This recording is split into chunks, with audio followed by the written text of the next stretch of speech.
I'm going to go ahead and start sharing my screen as well. So let me share my screen.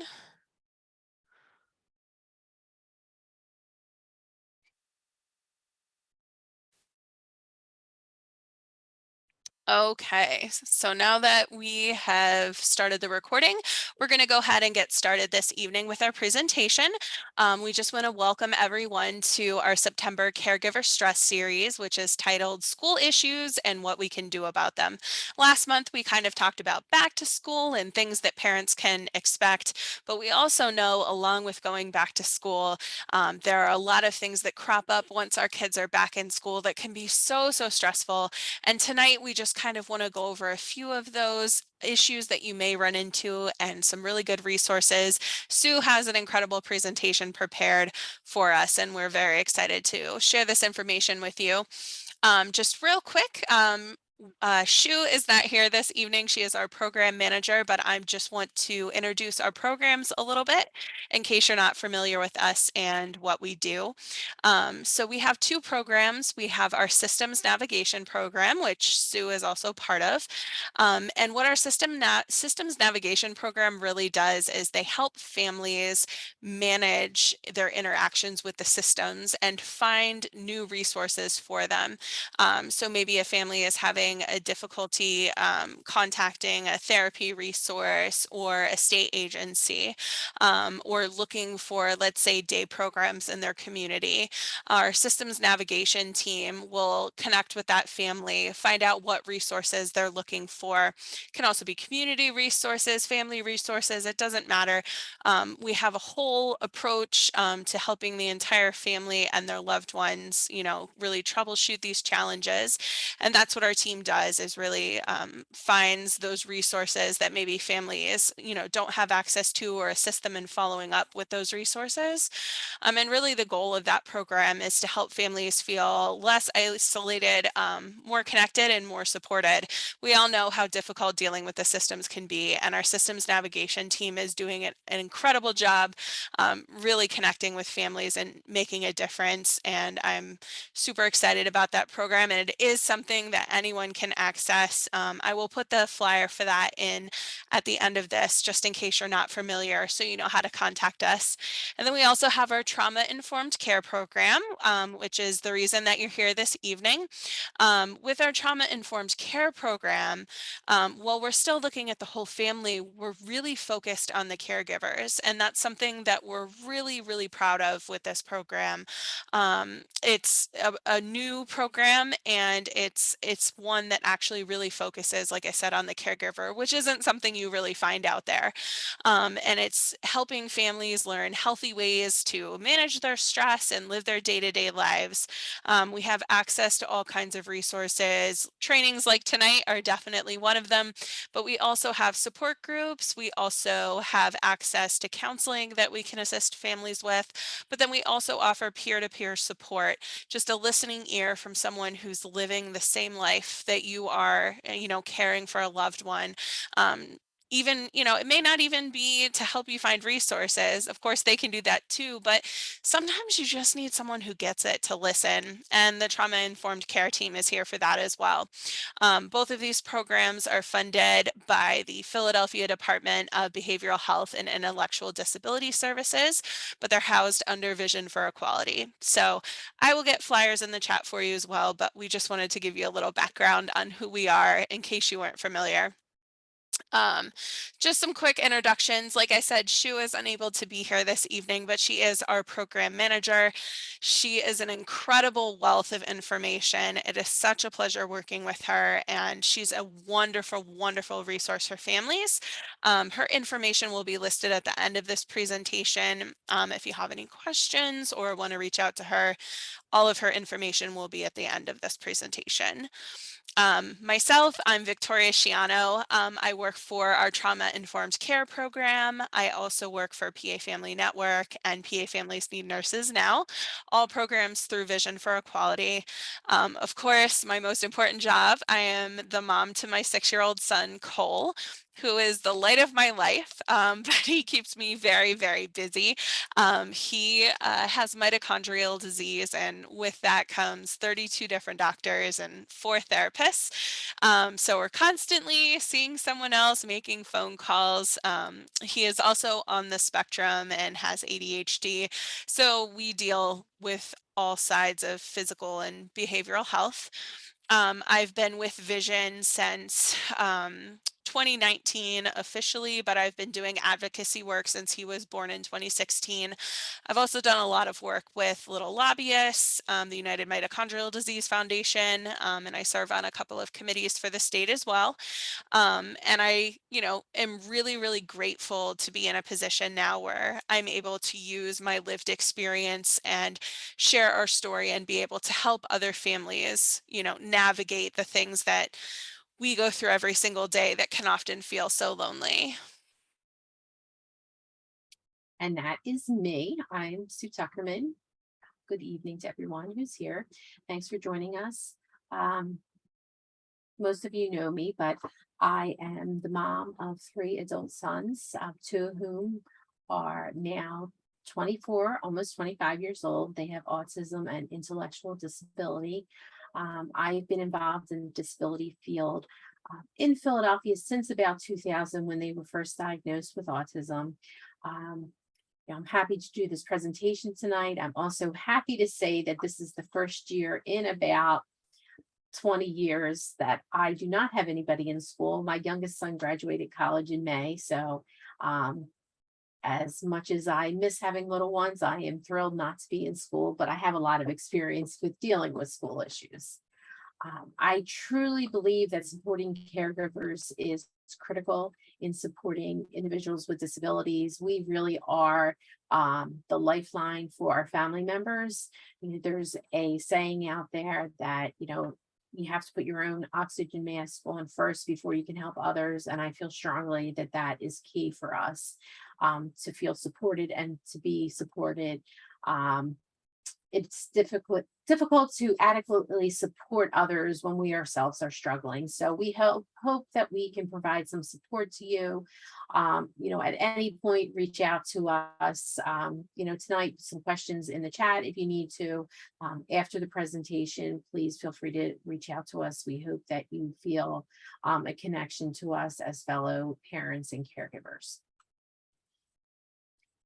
So tonight's agenda includes 3 topics: transportation, frequent changes in staffing, and safety concerns. These are all some issues that come up during the school year, and we will talk about some creative ways to address them. So the first topic is transportation. So these are some of the topics that we thought, might be an issue for you if the bus doesn't show up. If it doesn't show up at all, sometimes that happens. The bus just doesn't show up. If the bus drives by or doesn't bring your kids home on time, or brings your kids home very late, or they're not home yet, what do you do? What happens if your child's getting on the wrong bus? What if there's a bully on the bus? What if there's sensory issues? The bus is just too loud or too noisy and too many people there. How can you address some of these issues? And what if your child's having some behavioral issues in school? Sometimes, especially if kids have never been on a bus before, they may just not know how to interact and behave and what's appropriate. And they might not have the filters to sit appropriately. And how can you address some of these issues? So some of our creative suggestions include building a relationship with the bus driver and other students. I think that's going to be a theme throughout this tonight, is building relationships. It's always critical to build relationships with people, get to know other people, get to know the bus driver, especially the bus driver. Getting to know the bus driver and being friendly with the bus driver, may mean the difference between the bus driver waiting an extra minute for you and your child or not. The other thing is get to know the other students. Who's on the bus? Who are the parents of the other students? When my sons were little, when they were in kindergarten, and I was so nervous to put them on that big yellow school bus, and they have autism and they had minimal language. And, I knew I wasn't going to know what was really going on. I was thrilled to find out that there was a set of twins, twin girls in fifth grade who pretty much took my sons, Mike and Eddie, under their wing, and they sat with them the whole school year. Each one of them took one of my twins. And that was just so valuable to have that connection. Truthfully, I didn't know them. They weren't at our school bus stop. They just happened to be on the bus and they sat with them the whole year. So knowing other students and building relationships with other students, however you do that, however you can do that, outside of school or, at the bus stop. If you don't know any students, maybe you can write a note and say, hey, is there any students that could pair up with my child? Know your child's bus route. So if you don't know the bus route and what the schedule is, you may not know when to get your child on the bus. So you want to make sure you have that, because you don't want to call and complain and say the bus isn't coming, or I missed the bus, or this or that, if you don't really know what the schedule is. So make sure you know what the schedule is. Another option for a student, excuse me, who might have some sensory issues. So, it's hard for them to sit still in the seat, or if it's too loud, maybe they could bring some fidgets on the bus stop, something to play with their hands. Maybe they can wear headphones. Some schools are a little bit strict on this stuff. But if you have a child with a disability and who has an IEP, this is definitely worth something you can talk about, and maybe put it in the IEP, and so that it says the student can wear headphones on the bus. If the headphones and the fidgets and the low tech devices aren't helping, maybe if you don't have a bus aid, maybe you need a bus aid, and maybe you need to talk to the school about getting a bus aid and finding out exactly what the bus aid responsibilities are. If you have a bus aid and they don't really, all they do is sit in the front and they don't really pay attention, that's probably not going to be much help. So clarify what the bus aid's job is, and build that relationship with the bus aid, even more than the bus driver, probably the bus aid. Is at least equally important. Build those relationships. If a bus aid is not an option, or maybe in addition to the bus aid, maybe have a behavior support person go on the bus and see what's going on, see why your child is having a difficult time. Just, look at everything and figure out. Another suggestion, which is not on here, but may be helpful if your child's having a hard time on the bus, write a social story. That's something that we did. We had a social story for the boys on the bus of, what was expected. And the bus aide had that. Actually, the bus aide had a copy, the bus driver had a copy, everybody had a copy, and they just held it. And if there were some issues, they could pull it out and remind them. And sometimes it was helpful, sometimes it's not. I'd always say certainly didn't help, or it didn't hurt. Hopefully it did help. So a social story, or even taking pictures of the child on the bus, if they'll allow you to come take some pictures just to make the child more comfortable. If all these other things fail, maybe think about driving your child to school or carpooling with another family. That is not an option for everybody. But sometimes it is an option, maybe just driving once in a while, for that comfort level. I will say my kids took the bus many, many years, and truthfully, many, many years were stressful. And then as they got older, we'd be running late and this and that. And I just started to drive them, and actually gave us extra time in the morning because the bus came really early. And I had some time in my day. I didn't drive them every day, but I would drive them. And it just started off the day better for all of us. It helped me see who was at school, what teachers were there, who was meeting them, just the atmosphere of school. So it's not always the best option. It's not always an option, but sometimes it might be an option. When my kids were little, I was like, no, they have to take the bus. They need to take the bus. It's good for them to take the bus, and all that is true, but it was okay to drive them once in a while too. And if you can do that once in a while, maybe you can, you would feel better about it. And it's always a good day when you feel better, when you start off the day better. If you have issues with the school bus, with the Philadelphia School District, this is the phone number. That's the main number. I believe their hours are on the recording says from 6:30 in the morning until every student is home. So if you're having any issues and your child's not home yet, you should still be able to get in touch with someone. Of course, if your child's not home yet, you might want to also call the school. You know, this is where knowing other parents comes in handy. Ask the other parents, are they home yet? Things like that. But this is the number you can call this if you're having some issues. And we did have someone in the chat say Yeah. if you work with your IEP team and none of the transportation options are working, they may be willing to provide reimbursement to the parent for mileage.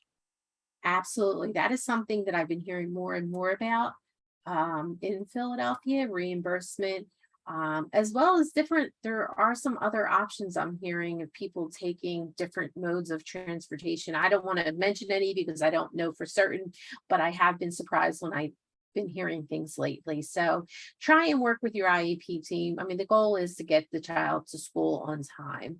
So if it's the bus isn't working, call the school, ultimately call an IEP meeting if you need to, so that everyone feels comfortable.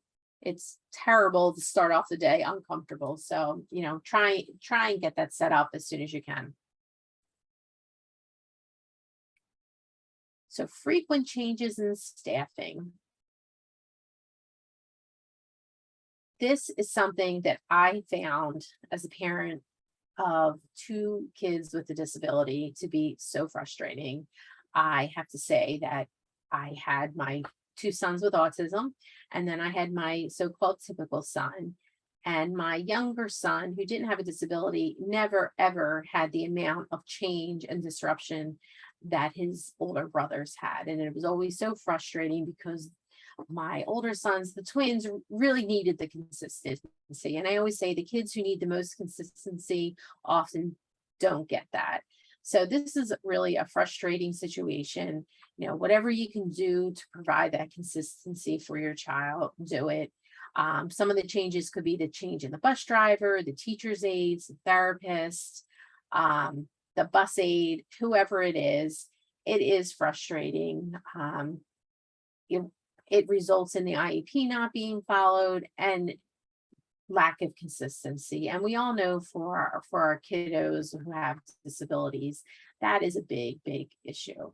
So, some of our suggestion is make sure you have things in writing, um, so that if there is a substitute, they can refer back to it.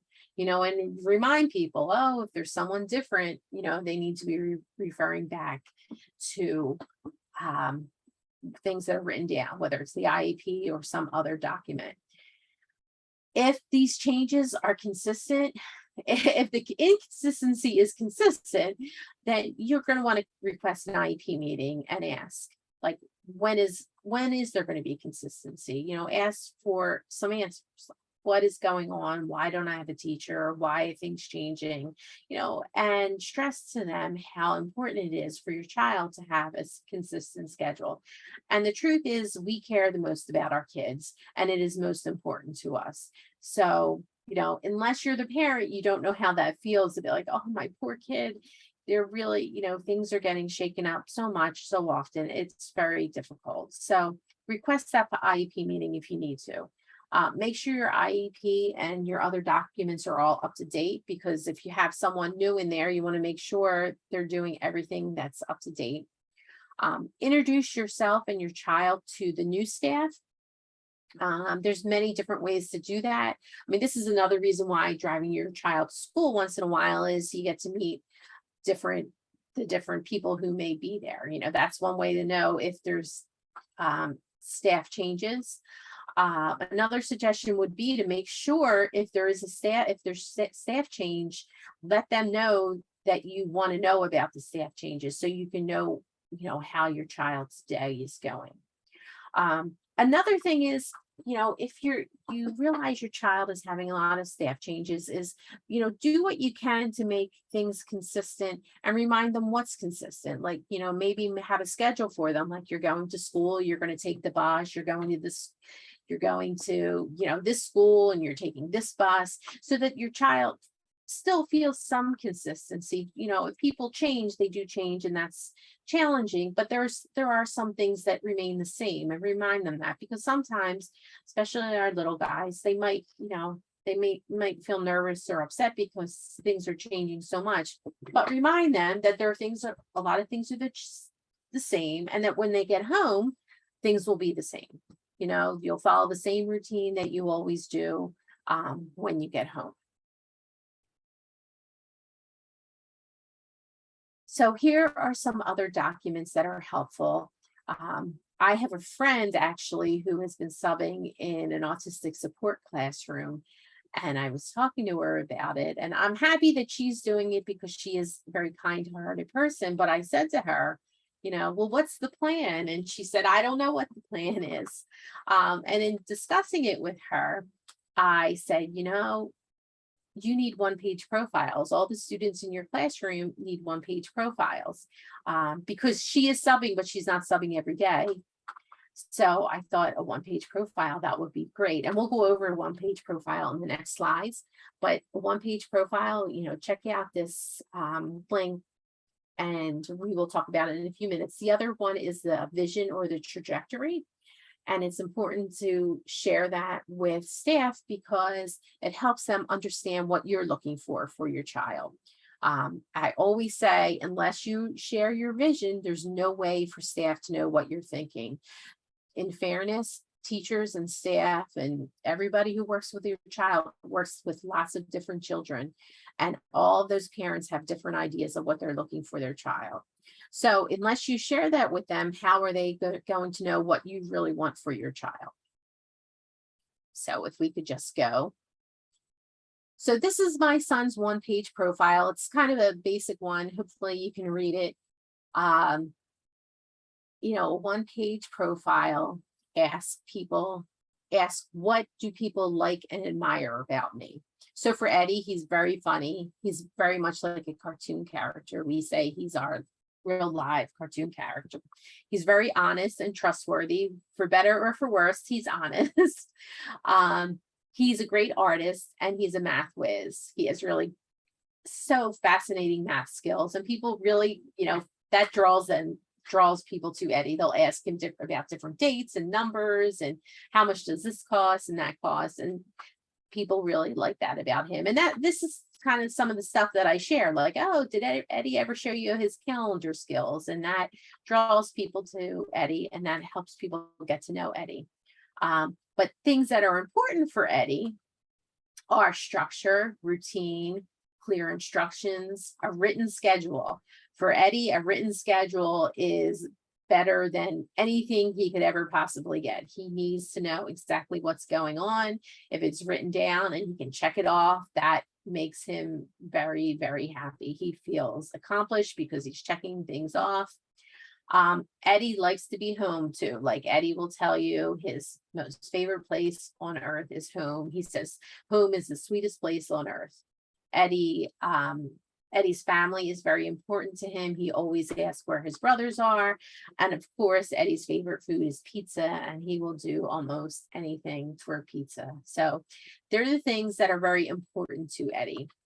And then as far as things that would to best support Eddie, they kind of bounce off of what's important to him and what people like. So provide a schedule to Eddie with clear expectations. If you want to support Eddie well, you need to do that for him. Stick to the routine. So you put a schedule together and you need to stick to it. Now, everyone realizes that things come up, but if you're going to support him, you need to try to stick to that routine.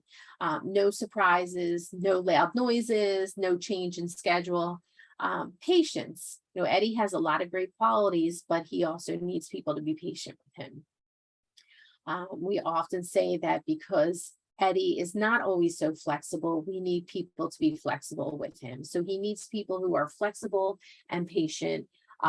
he is not always the most flexible. He is usually not the most flexible, but he needs people to be flexible with him and patient. And then no loud noises. And that's important because, things do come up at school, assemblies, balloons, different games, sometimes can be noisy and can be startling to him. So it's important for whoever's working around him to know that.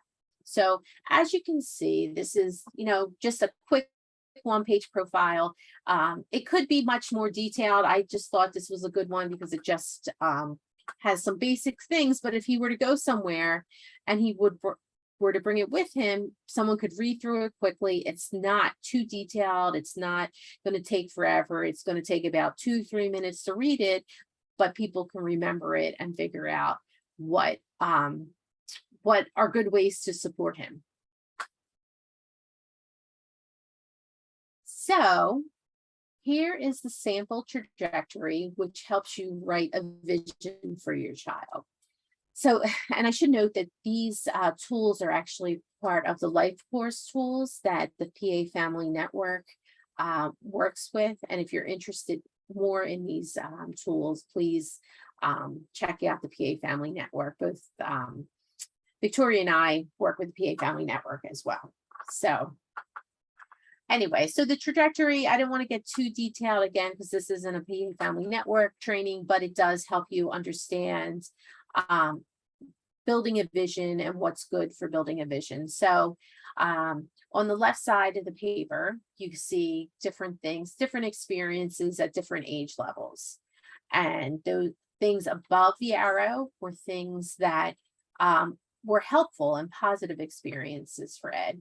And things below the arrow were, just as necessary and things that he experienced, but things that we realized and he realized just didn't work for him. So the other thing is, when you write a vision, it's just as important to have a vision for your child or for yourself. You can do this for yourself. It's actually a really good activity to do for yourself as well, is to realize what you don't want. So what you want, but also what don't you want. So we know that Eddie doesn't want isolation. He doesn't want to be stuck at home with no job, no money. He doesn't want to be, he actually does not want to get up early. We learned that it was 15 years of hard labor for him getting up to go to school. So we know that getting up early, especially when you have, not great sleep, it's challenging. So getting up early is not something that, he wants to do. But for him, a vision for a good life would be being an artist. That is something that he has said for a very long time. He always said, I want to be an artist. I want to be an illustrator. And he, that's one of the things he does every day. He sits, he does math, and he draws pictures on the computer. So we do our best to cultivate that, and we're still cultivating it as a 24-year-old. We're still trying to figure things out. But we do try to support that, and everyone around him knows that that's what we're working towards. He likes having a job, and he likes having a job that he enjoys. He tried out many different jobs when he was in school, and there were things that worked for him and didn't work for him. So if you look at his trajectory, I think I put on here a job where he was delivering blank boxes. So one of the things that he did was he worked for a food bank, and he would deliver boxes of food to different homes or apartments. And it would drive him absolutely nuts if he couldn't know what was in the box. He wanted to open the box. So it wasn't a great experience in that it didn't really work out for him, but it was a good experience because we learned that didn't work for him. Like, that was not, like, he didn't like that. Now, he did work for a food bank. He volunteered for the food bank, and he was good at filling the bags up. And he loved counting how many items. There was times he would come home and he would tell me, oh, I did 200 items. And then, like, at the end of the week, he would tell me, like, I filled 600 items in bags this week. And he loved doing that. So being able to count the items was really a positive experience for him. Having blank boxes, not a good experience for him. So, you have to look at all of these experiences and, look at your trajectory and which, where do you want to be? And let's try to move towards things you like doing or things you want for your life. So, as we said, getting up early for school, not so good for Eddie. Um, and he certainly doesn't like noisy people or dogs. He did, and these are all things that he had over the course of his lifetime, people and dogs from the time he was little, getting up from early from school, from the time he was really in preschool. Stadiums, actually, that's another thing he had. Stadiums, he does not like stadiums. A funny story about Eddie and, and stadiums is that probably 5, 6, maybe even 7 years ago, we finally convinced him to go to a baseball game, and we went to the Trenton Thunder baseball game, and we were walking through the concourse, and out of nowhere, a foul ball came and hit him in the hands, and he had an imprint on his hand for about 3 days. Now, the poor the poor guy, we like, what are the chances of that happening? We had finally convinced him to go, and he got hit. I don't think he'll ever go back to that stadium again. Um, but it was an experience, and he learns. I always say, like, even our bad experiences are learning experiences for us. Um, so for the things that he liked, though, arts and crafts, he loves arts and crafts. So he knew that's things that he wants to do when he gets older. He loves bike riding. So that's something we're trying to add back into his routine daily, but we haven't gotten there yet. But, he started bike riding when he was little, and he, it's really taken off for him. And we want to add that into his routine. And, that's good for him. He won't be isolated. He'll be out. He'll be, getting fresh air and all that. Walking is actually, of course, we've always walked, but over COVID, that was something that we did every day. And it's something that we continue to do every day. And we think that's probably something, for the rest of his life, he'll be able to go to the park and walk every day. It's a hobby basically that we started over COVID to do it every single day, and we still do it every single day. And the last thing that we started when he was in high school was his Etsy shop, selling some of his artwork. And we still have that, and we're, always working to add more items and things like that. But again, we didn't know. We were like, maybe this will work, maybe it won't work. We knew he liked to draw, but we really weren't sure if he had any interest in selling his artwork.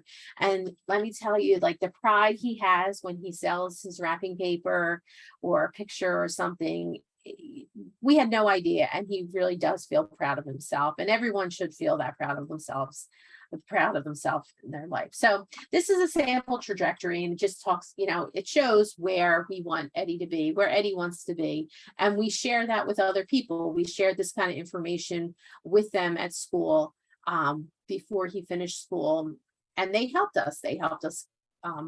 Have him find a job. They actually helped us have him sell some of his goods. They recognized that delivering blank boxes was not working for him, and we moved on. So if you have any questions, please let us know.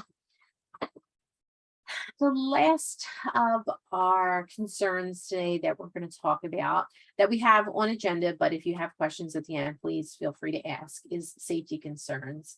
And I don't think that you could possibly live in Philadelphia or anywhere near Philadelphia and not have concerns about safety right now. There's violence in the neighborhoods, there's violence in the schools, and we're all very nervous about that. And we'll talk about some ways that might be helpful. If you have a child who elopes or a child who goes missing, that, again, I have that experience. Both of my sons have eloped at some point in their life over the course of their life, and it is terrifying. And then there's always a question of, who's around your child, who's exposed to your child. And, everyone passes the background checks, and it's not necessarily to that degree, but is are the people around your child, are they treating them the way they should be treated? Are the are is the IEP being followed? Are people just being nice? Are the other students being nice? It's all that kind of stuff that, that's just kind of below the surface, but people are concerned about, different safety issues. Are the people around them being safe? Are the students around them being safe? Or, are there bullies around them who are, tempting them to do things that may not be safe? So some of the creative suggestions that we came up with for this one is, again, knowing the other families, having a buddy system. Make sure your child's never alone. They have a friends. You have other parents you can talk to. You can, someone you can have conversations with, someone you can trust, someone you can ask questions of, just being known. And I use this the example with my kids. So, my sons are finished school now, but they do work in the community. They actually both work at Wawa, and they also work in a pizza shop. And the people in the neighborhood know my guys now. I didn't, it was important for me as their mom, for them to have a job. Whether they wanted to have a job or not, I don't know. We weren't sure, but we did all this job training. But people know them now, and I'll go to pick them up, and there'll be times, one of them, like Red, maybe they won't hold the door for the person behind them. And this is all skills that we're working on. And I'll say, Mike, oh, make sure you're holding the door for the man behind you or something. And the man behind them say, oh, I know, Mike. And they'll be like, oh, it's fine. I see Mike every day. I mean, there really is value in people in the neighborhood knowing and looking out for them. Another time I went to pick Mike up from work, and he had his wallet, but sometimes Mike struggles with pulling things out. There's a lot goes into just pulling his wallet out and taking his money out. And he just stood there, and for whatever reason they thought he didn't have money. And I was standing outside and I saw what was going on. So I ran in, and by the time I got in there, the guy behind him paid for his cookie. He's like, oh, I see Mike every day. It's fine. I'll pay for his cookie. And the cashier's like, oh yeah, everybody knows Mike. So there is such value, and I do think it helps keep them safe, that other people are just looking out for them. I think that if, in a public setting, if someone was not being nice to them, I think people would speak up for them. Um, you know, their boss at the pizza shop said, I want him to be here, and I want people to see him here and to see people like him in the community. So I think that was a great thing for his boss to say. And I think there is huge value in just having those connections. Attending school meetings and stay informed as to what's going on. I, again, cannot stress this enough. I was that person who was at every school meeting. It was exhausting to get to those school meetings, but I got there and I asked questions, and oftentimes they were not thrilled with me asking those questions, but I did it, and it helped me know what was going on. And there were certainly times that by me being there and asking questions, it was a way to advocate not only for my kids, but for other kids just like them in the school. So, get to those meetings. By getting to the meetings, you find out what's going on. You get to find out who's who. You get to find out, if a teacher has left the school, or if there are some safety concerns. Has there been a lockdown lately? Hopefully not. And hopefully if there was, you would know about it, but sometimes you don't. And even if it's not formally mentioned at the meeting, someone at the meeting is going to be talking about those issues. So, get to those meetings if you can. I mean, especially now, so many things are held virtually. I often tell people, attend the meetings you can, the virtual ones, even if you don't turn your camera on, you mute it, you just sit there and you listen while you're doing the dishes or while you're making dinner. Just listen and listen to what's going on so that you're in the know. For schools, sometimes it's an option, sometimes it's not an option. Are there other schools that you can go to? In Philadelphia, there's private schools, there's public schools, there's lots of charter schools. Is that another option for you? For a lot of people, it's not an option. But maybe it is an option, when my kids were in the charter school, people, always asked me about the charter schools. And I always said, well, put your name on the list, because you never know if you want your child to go to another school, maybe they will get called. There's really no way of knowing, but, put your name on the list. And then volunteer at your child's school also, like, call up and say, how can I help out? Like, is there anything I can do to make things safer? Can we form a committee? What can we do to make things safer for our children? And then the last thing we talk about here is tracking devices. So if you have a child like mine who tends to wander off occasionally, a tracking device may be one of those options. Maybe an option, maybe not, but maybe it could be. We have a couple good comments in the I'm chat sorry. too. Oh no, it's okay. Isley mentioned a safety plan or having a safety word can be Yep. so important, and that is couldn't Thank be you. more That's true. Yeah. She also mentioned using the one pager and the life course integrated star to focus on safety. And as an example, she Yep. said when teaching your child body parts and being safe around consent and boundaries, she makes sure to communicate with the principal and the school staff to let them know proactively what I am doing so there will not be any concerns. Yeah. Communicating that proactively is so crucial too, so that they know. And again, the integrated star, again, it is a tool with the PA Family Network. It's a life course tool. And if you want more information about that, we can get that to you. But we do have lots of those trainings coming up too. So we hope you would join those. Whoops. Can we go back to the one for the big red box? Sorry about that. I'm not sure That's why it okay. jumped like that on me. Because it's Monday evening. That must be it. And now it's being slow. All right, one second. Here we go. Sorry, we're just gonna skip through some slides again here.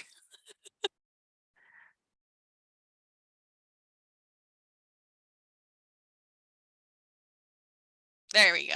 There we go. So here's some safety devices and things. You may or may not be familiar with the big red box that the National Autism Society or National Autism Association provides for free. You can go on their website, and it has lots of different safety devices in it. Last I checked, it had things like door and window alarms. It had visual signs, like visual stop signs to indicate to a child to stop, because sometimes they need that visual sign to, uh, a reminder to stop and not leave the building. It has lots of different forms and things like that that you can fill out in case your child goes missing.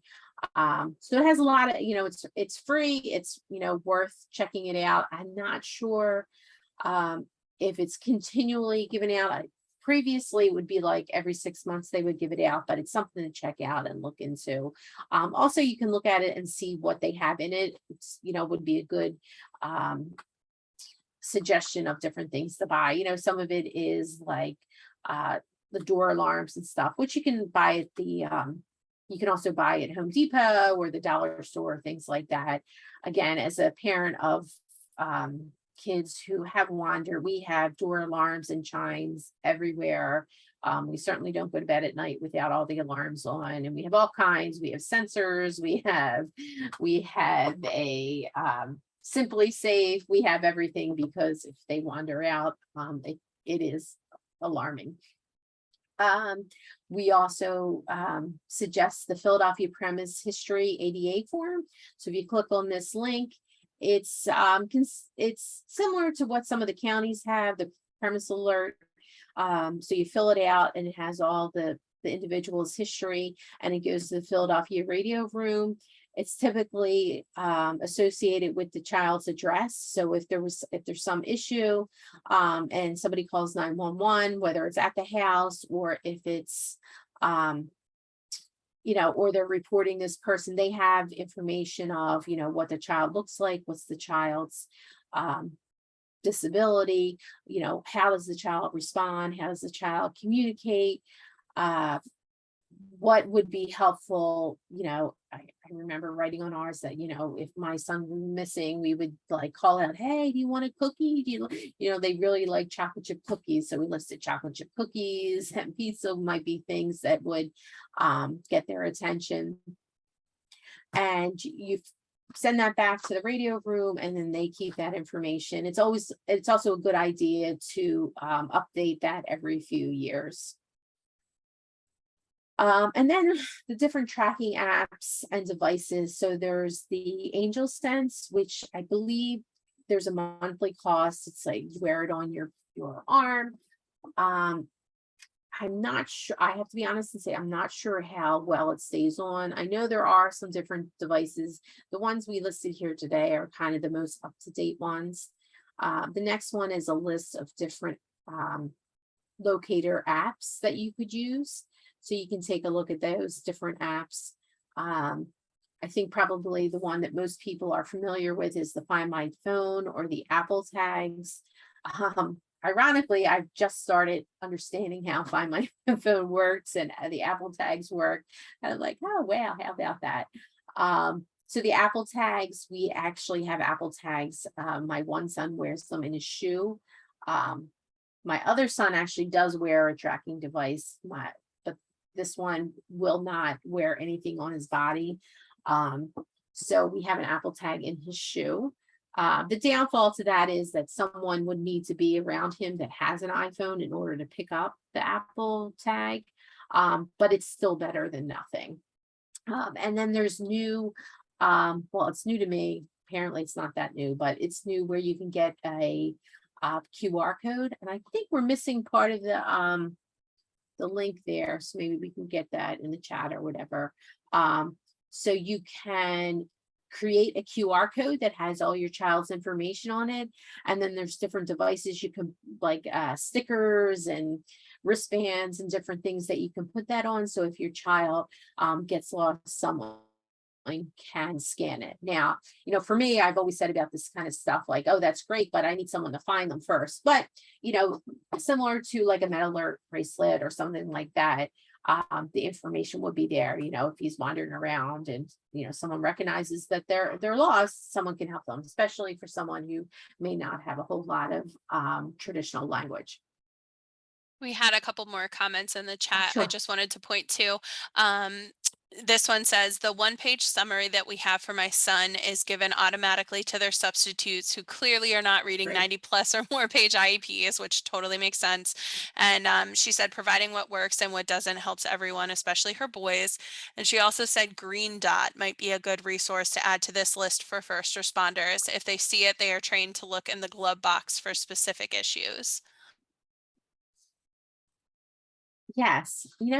There's also the Autism Society has some decals too that you can put on your window. They're yellow and it just says like occupant may not respond to verbal commands. So things like that. And that's stuff that I actually have both on my car and on my home because, although one son has a decent amount of language, the other one does not. I mean, they may not in a crisis situation, they may not respond. So it is important for people to know that. And I always feel like, there's always questions. Oh, do you disclose or do you not disclose? For me, at this point, we disclose everything. There's no reason for people not to know. But that's really is a personal decision. And then we'll just go to some of our other additional resources. So of course, our program, the Systems Navigation Trauma Informed Care Program, we talked about them, or us, I should say. We are here to help figure it out. I tell everyone we do not have all the answers, but we will help you figure it out. Chances are somebody in our program, one of the parents, has been through a similar situation or knows someone. And if we haven't, we are happy to help work through the system to do that. We are funded through Philadelphia IDS to do that, to help support families with different issues. also the PA Family Network, which is also part of Vision for Equality. Lots of great trainings for anyone who's interested in things around waivers. They do a waiver training that is phenomenal. So, they should be coming up soon. So, in addition to all the life course stuff, they do waiver trainings. And then we're also doing some more new and innovative trainings, and those topics will be announced soon. And then the Parent Education and Advocacy Leadership Center, another parent-run organization. They are helpful with educational issues. So they have a lot of stuff on their website, but you can also give them a call if you have any questions about things. The Education Law Center, they've been around for a long time, and they obviously deal with educational systems issues. You can check their website out and see how they can help you out if you have questions. And then the ARC of Pennsylvania, or I'm sorry, the ARC of Philadelphia, as last we heard, they do have an advocate on staff to help with educational issues, so you could check them out. If you're having a dispute and you don't know how to resolve it, you could call the Office of Dispute Resolution. They are situated throughout Pennsylvania. Click on the link and check out their website. You can figure out who you would contact. I assume you could just contact the main office and they would get back to you. And then there's always the Institute on Disabilities at Temple University. They hold many different trainings, many things on educational issues, safety issues, preparedness, all kinds of things. So they're Potty another training. great resource. What's that? I said potty training. Potty trainings, yes, isolate and potty trainings. So Temple University, many of us have been involved with Temple for different things, whether it be C2P2 or working there or whatever we've done, but they're another great resource for everybody. So we hope that was a little bit helpful. Everything that we talk about are just suggestions. I always tell people, you have to do what works for you, but hopefully it'll help you start thinking about things. Do you have any questions or any thoughts on anything? We'd be happy to discuss anything further. Was this helpful for you at all? Absolutely. I know it's always helpful for me, and especially, just not only just being familiar with, say the one page or the life course framework, but it still just helps, really does help me understand things through transition. What happened a couple of months ago before school, I can apply the same thing going forward, things like that. So yes, very helpful. Oh, good. And you can always reach out to us, and I feel like I could always reach out to you too, Leslie. That's what we are here for. Yep. To support each other.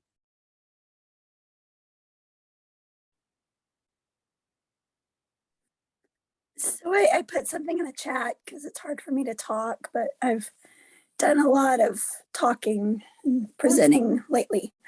I have a question though. My youngest son is receiving intermediate unit transportation, and he's missing, about 20 minutes of his program in the morning of school and about 30 minutes in the afternoon. I've talked to the team about it, but they've and they have been very responsive to other issues, but they said they're not really too available to help because the transportation's contracted through the IU. I don't really know where to go from there. Maybe just accept that he's missing 50 minutes of school. I don't know. Yeah. So is this where it's not Philadelphia, right? And is it No, is I'm not in it Philly. I'm in the Lehigh Valley. Lehigh Valley? So I've heard issues of if there's a settlement agreement, there's lots of other issues. Is there any kind of agreement involved? This is just they're just basically, he's just basically missing 15 minutes a day. Yeah, because the bus doesn't, school starts at 8:40 and he doesn't get to school until 9:05, and then they pick him up 25 minutes early in the afternoon before school's even Right. out. And So, that's how that works. And that's what they well, told did they me. have they put that in writing to you? Have you reached out in writing and asked them about that in writing?